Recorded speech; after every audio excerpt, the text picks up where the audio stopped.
know, Tess said, swallowing a sudden lump in his throat.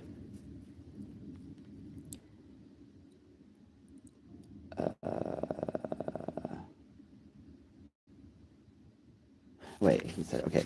Having visited gnomes and seen their inventions before, Tasselhoff mumbled, what was proper. Quite interesting.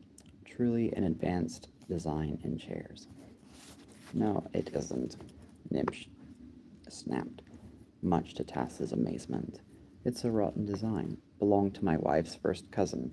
I should have known better than to think of it. But he sighed. Sometimes I get homesick. I know, Tass said, swallowing a sudden lump in his throat. If you don't mind my asking, what are you doing here? If you're, not dead. Will you tell me what you're doing here? Nimsh countered. Of course, Tass said. Then he had a sudden thought. Glancing around warily, he leaned forward.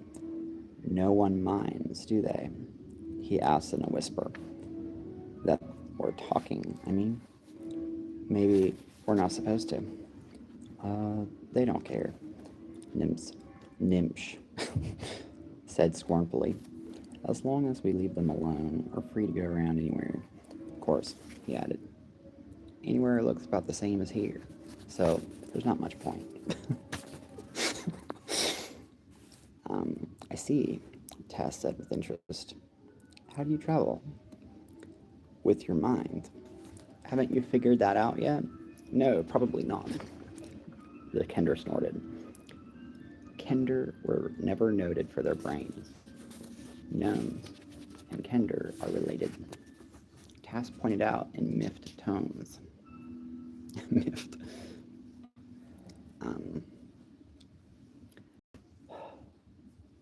Miffed. Okay. So I've heard. Nimsh replied skeptically. Obviously not believing any of it, Tasselhoff decided, in the interests of maintaining peace, to change the subject. So if I want to go somewhere, I just think of that place and I'm there. Within limits, of course. Nimsh said, you can't, for example, enter any of the holy precincts where the dark clerics go. Oh, Tass said, that having been right up at the top of his list of tourist attractions. That seems ironic. Then he cheered up again. You made that chair come out of nothing, and come to think of it, I made this bed and this stool.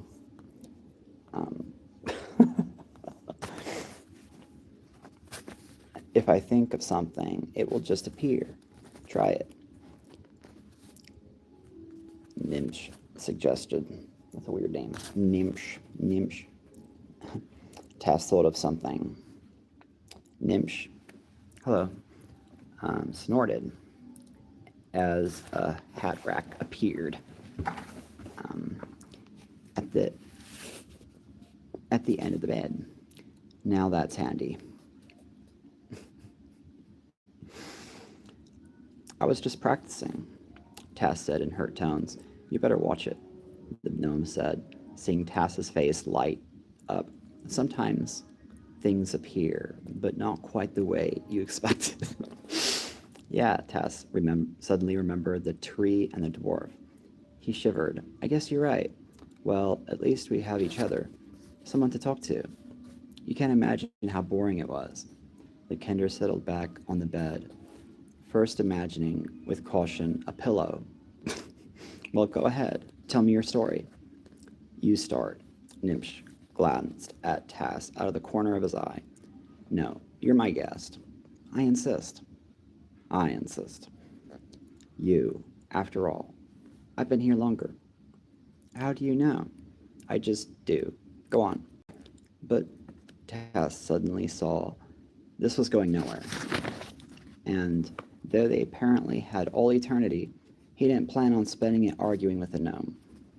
Besides, there was no real reason why he shouldn't tell his story. He didn't He enjoyed telling stories anyway. So, leaning back comfortably, he told his tale. Nimsh listened with interest, though he did rather irritate Tas by constantly interrupting and telling him to get on with it, just at the most exciting parts. Finally, Tas came to his conclusion. So here I am. Now yours, he said, glad to pause for breath. Well, Nimsh said hesitantly, looking around darkly, as though afraid someone might be listening. It began years and years ago with my family's life quest. You do know, he glanced at Tas, what a life quest is? Sure, said Tas glibly. My friend Nosh had a life quest, only his was dragon orbs. Each gnome has assigned to him a particular project that he must complete successfully or never get into the afterlife. Tas had a sudden thought. That's not why you're here, is it? No. The gnome shook his wispy-haired head. My family's life quest was developing an invention that could take us from one dimensional place of existence to another, and Nimsh had heaved a sigh. Mine worked. It worked? Tas said, sitting up in astonishment. Perfectly, Nimsh answered, with increasing despondency.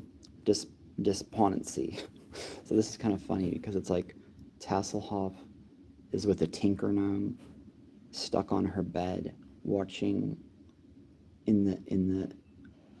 checking out the abyss, which has been Twitch TV.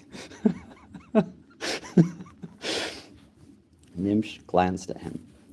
Oh, I know what you're thinking, he said. I'm a failure. You know half of it. You don't know half of it, you see. All of my inventions work. Every one. Nimsh put his head on his hands. How does that make you a failure? Tas asked, confused. Nimsh raised his head, staring at him. Well, what good is inventing something if it works? Where's the challenge? The need for creativity, for forward thinking. What would become of progress, you know? He said with deepening gloom. That if I hadn't come here, they were getting ready to exile me. They said I was a distinct threat to society. I set scientific exploration back 100 years. Nimsh's head drooped. That's why I don't mind being here, like you. I deserve it. It's where I'm likely to wind up anyway. Where is your device? Tas asked in sudden excitement. Oh, they took it away, of course, Nimsh asked, waving his hand. Well, the Kender thought, can't you imagine one? You imagined up that chair, and you saw what it did. Nimsh replied, likely I'd end up with my father's invention. It took him to another plane of existence, all right. The Committee on Exploding Devices is studying it now. In fact, or at least they were when I got stuck here. What are you trying to do? Find a way out of the abyss? I have to, Tas said resolutely. The Queen of Darkness will win the war. Otherwise, it will be all my fault. Plus, I've got some friends who are in terrible danger. Well, one of them isn't exactly a friend, but he is an interesting person, and while he did try to kill me by making me break the magical device, I'm certain it was nothing personal. He had a good reason. Wash hair. I did wash my hair. Can't you tell? It's wet.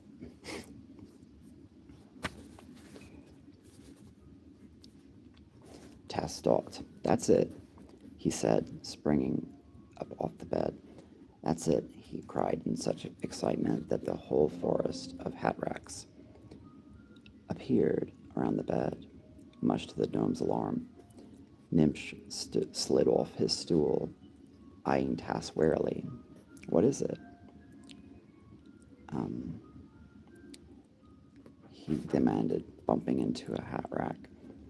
Look, Tass said, fumbling with his pouches. He opened one, then another. Here it is, he said, holding a pouch open to show Nimsh. But just as a gnome was peering in, Tass suddenly slammed it shut. Wait! What? Nimsh asked, startled. Are they watching? Tass asked breathlessly. Will they know? Know what? Just, will they know? No, I don't suppose so, Nimsh answered hesitantly. I can't say for sure, since I don't know what it is they're supposed to do to know. But I do know that they're all pretty busy right now. From what I can tell, waking up evil dragons and that sort of thing. Takes a lot of work.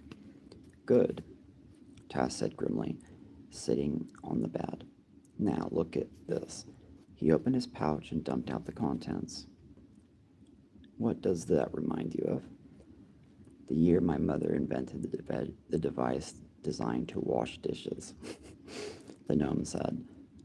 The kitchen was knee-deep in broken crockery. We had to... No, Tass snapped irritably. Look, hold this piece next to this one, and... My dimensional traveling device, Nimsh gasped. You're right. It did look something like this.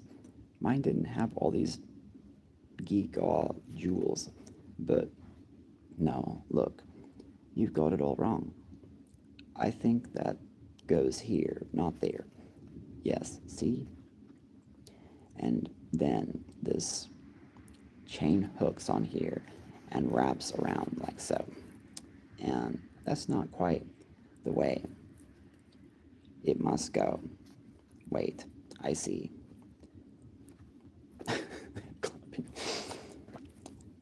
This has got to fit in there first. Sitting down on the bed, Nimsh picked up one of the jewels and stuck it into place. Now, I need another one of these red gizmos. He began sorting through the jewels. What did you do to this thing, anyway? He muttered. Put it into a meat grinder. But the gnome, absorbed in his task, completely ignored Tass's answer. The Kender, meanwhile, took advantage of the opportunity to tell a story again. Perched up on the stool, Tass talked blissfully and without interruption while totally forgetting the Kender's existence. Nimsh began to arrange the myriad jewels and little gold and silver things and chains, stacking them into neat piles. All the while Tass was talking, though he was watching Nimsh hope filled his heart. Of course, he thought with a pang, he had prayed to Fizban, and there was every possibility that if Nimsh got this device working, it might whisk them onto a moon or turn them both into chickens or something. That would mean hearing voices and then becoming aware of the birds. But Tass decided he'd just have to take that chance. After all, he'd promised he tried to straighten things out, and though finding a failed gnome wasn't quite what he had in mind, it was better than sitting around waiting to die. Okay, one more. Nimsh, meanwhile, had imagined a piece of slate and a bit of chalk with the sketching diagrams, muttered, slide jewel A into golden gizmo B. Okay, that's it for now. That's the end of chapter 8.